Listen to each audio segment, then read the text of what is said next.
adil. 1. Pernyataan bias dan potensi framing dari akademisi. Salah satu akademisi dari Universitas Indonesia, Dr. Amanah Nuris, dalam wawancara dengan BBC News Indonesia 4 November 2025, menyebut bahwa fenomena seperti ini merupakan bentuk fanatisme sempit dan bahwa masjid kini kerap kali dijadikan ruang kekuasaan lokal bagi sebagian orang. Meskipun analisis ini mungkin dimaksudkan untuk pandangan sosiologis umum, penyandingannya dengan kasus Sibolga menimbulkan tafsir publik seolah pengurus masjid agung berperan dalam kekerasan tersebut.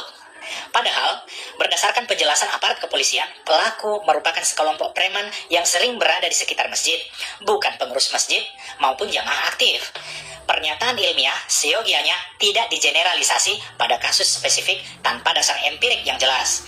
Disinilah pentingnya kehati-hatian akademik agar analisis tidak berubah menjadi framing yang memperkeruh persepsi masyarakat terhadap lembaga keagamaan.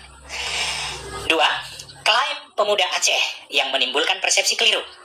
Banyak media awal memberitakan korban sebagai pemuda Aceh, padahal hasil identifikasi menunjukkan bahwa korban adalah warga Kabupaten Tapanuli Tengah, Tapteng, keturunan Semelu. Penyebutan asal daerah tanpa verifikasi identitas yang tepat berpotensi menimbulkan sentimen antar daerah dan kesalahpahaman etnis. Dalam konteks multikultural seperti Indonesia, keakuratan identitas bukan sekedar detail administratif, tetapi faktor penting dalam menjaga harmoni sosial. 3. Anggapan Masjid Agung Sibolga sebagai ruang tertutup. Sebagian komentar publik, termasuk di media sosial, menyebut seolah Masjid Agung Sibolga menolak orang luar untuk beribadah. Faktanya, masjid tersebut terbuka 24 jam dan menerima siapapun yang ingin beribadah atau istirahat. Sebagaimana kesaksian warga sekitar dan jamaah tetap. Narasi masjid tertutup muncul akibat kesalahpahaman dari framing awal media dan tidak sesuai dengan praktek keseharian di lapangan. Menyematkan stigma eksklusif terhadap masjid justru merusak citra rumah ibadah sebagai ruang keterbukaan dan rahmat bagi semua manusia. 4. Status korban yang disebut musafir. Beredar pula narasi bahwa korban adalah musafir yang sedang menumpang beristirahat. Faktanya, korban sering menginap di masjid tersebut dan dikenal warga sekitar, bukan pendatang baru yang tidak dikenal. Penyebutan musafir memberi kesan bahwa korban merupakan orang asing dan tidak dikenal, yang kemudian dijadikan dasar simpati emosional oleh sebagian warganet tanpa memeriksa konteks sebenarnya. Penggunaan istilah keagamaan sebaiknya disertai verifikasi agar tidak mengaburkan fakta. 5. Waktu kejadian dan persepsi mengapa tidak dilerai. Kejadian terjadi pada dini hari, pukul 3, saat situasi sekitar relatif sepi dan sebagian warga sudah beristirahat. Pertanyaan, mengapa tidak ada yang melerai harus dipahami dalam konteks waktu dan lokasi. Insiden terjadi cepat, spontan, dan tidak disadari oleh jamaah masjid lain. Fakta ini diungkap aparat setelah melakukan olah TKP dan pemeriksaan saksi. Kritik terhadap warga yang tidak melerai perlu dipertimbangkan kondisi faktual, bukan asumsi moral sepihak. 6. Terungkap tabiat asli Zulham Tiliang, muda di Masjid Agung Sibolga hingga tewas. Zulham ternyata dikenal warga sekitar sebagai sosok yang sering bikin onar. Kasus tragis yang menewaskan seorang musafir di Masjid Agung Sibolga, Sumatera Utara, ini menyeret nama Zakni Zulham Tiliang atau akrab disapa Ajo. Korban bernama Arjuna Tamaraya, 21 tahun, mahasiswa asal Simeului, Aceh. Ia meregang nyawa 5 orang, termasuk Zulham sendiri. Peristiwa kelam itu terjadi Jumat dini hari, 31 Oktober 2025, sekitar pukul 00.30 WIB. Kejadian tersebut terekam kamera CCTV dan langsung ramai diperbincangkan di berbagai media sosial. Terungkap fakta bahwasanya Arjuna di Masjid Agung Sibolga ternyata bukan jamaah situ dan juga bukan pengurus daripada pengurus masjid atau DKM. Kelima tersangka Arjuna di masjid tersebut adalah orang biasa yang memang kesehariannya suka lontang-lantung di situ. Bahkan salah satunya adalah tukang sate di situ. Menurut pernyataan keterangan dari polisi bahwasanya salah satu pelaku merasa terganggu dengan dengkuran korban. Akhirnya dia memanggil temannya yang berjualan sate. Tetapi temannya itu memberikan informasi atau fitnah bahwasanya ada orang yang ingin mencuri kotak amal. Akhirnya ketiga temannya yang lain datang dan langsung membuat korban tidak berdaya. Guys, balik lagi tentunya bersama saya, aku Kiki Akwin. Mungkin kalian tadi sudah melihat ya, info terkait meninggalnya sang musafir ya di Masjid Agung Sibolga ya, yang difitnah ya sama penjual sate ya, curi kotak amal ya, infak ya. Wah, ini banyak banget ya yang mencari wajahnya seperti apa sosok yang si tukang sate ini guys ya, penjual sate ini. Nah, ini ada info selanjutnya yang harus kita lihat, kita komentari tentunya ya. Dan buat kalian yang baru mampir, jangan lupa bantu subscribe OK Kevin supaya apa guys? Supaya kalian gak ketinggalan update yang lagi viral ya seperti ini atau kasus-kasus yang lain ya, kasus yang musafir ini atau kasus yang lain. Nah ini kita lihat seperti apa, kita tentunya akan reaction atau komentari ya semua video-video yang saya upload ini ya guys ya.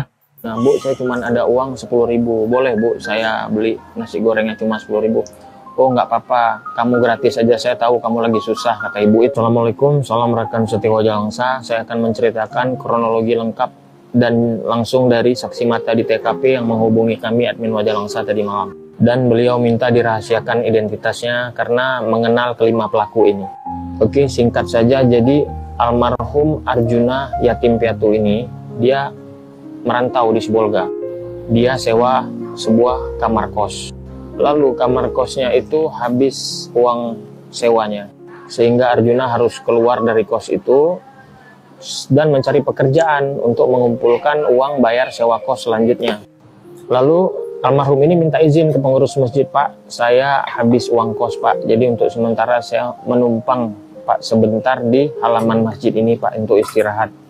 Sembari saya bekerja, nanti kalau uangnya udah cukup saya nggak tinggal di sini lagi Pak. Dan pengurus masjid mengizinkan, tidak ada larangan untuk beristirahat di halaman masjid itu. Lalu tibalah di hari naas di mana almarhum Arjuna ini lapar sekali dia, dan dia pengen makan nasi goreng di sekitar masjid itu. Lalu dia bertanya kepada penjual nasi goreng, seorang ibu, Bu, berapa nasi gorengnya? 15.000 Arjuna. Bu, saya cuma ada uang 10.000, boleh Bu saya beli nasi gorengnya cuma 10.000? Oh nggak apa-apa, kamu gratis aja, saya tahu kamu lagi susah, kata ibu itu.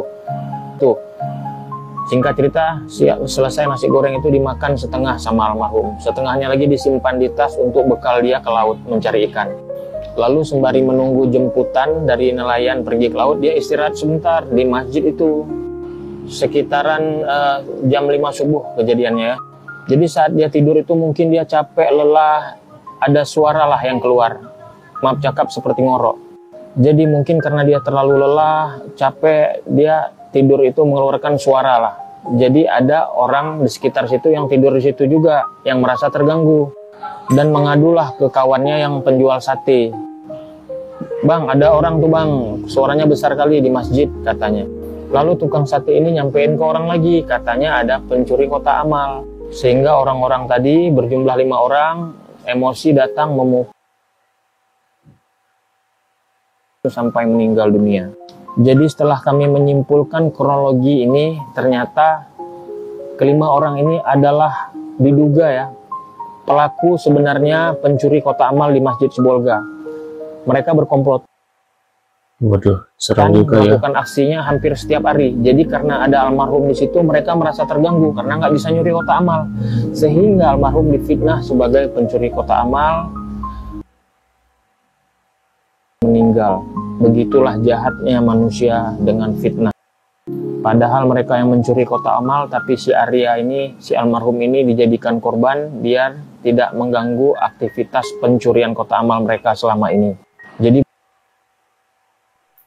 tapi kalau mencuri, tapi kan emang yang pemilik ini si pengurus masjid nggak merasa aneh kok uang kencelengannya berkurang gitu ya, biasanya kan dihitung gitu ya.